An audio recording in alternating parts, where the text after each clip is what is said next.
Later on, the member will have leave to continue her remarks then.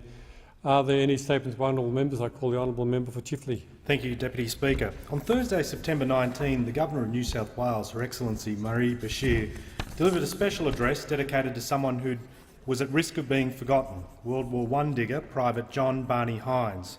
It was an honour to be present at the dedication held at Sydney's Rookwood Cemetery because Private Hines' colourful story had a strong connection to our local suburb of Mount Druitt. Barney Hines was famous amongst his mates in the 45th Infantry Battalion for his quirks, his larrikinism and his constant mischief. He picked up a few nicknames during his travels, including Wild Eyes and the Souvenir King, which derived from his penchant for collecting memorabilia from German soldiers captured in battle on the Western Front. Barney was immortalised in a Frank Hurley photo sitting atop a pile of wartime loot gathered on the battlefield, and this photo is considered one of the most famous pictures to come back from the Great War.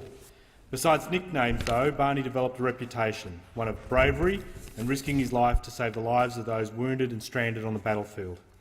Western Sydney became his home, and he saw out his days in an almost hermit's existence in a calico humpy on the outskirts of Mount Druitt.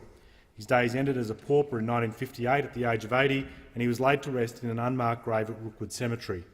Fortunately, his fellow servicemen wanted to right this wrong, and they ensured that Private Hines' new resting place was properly dedicated.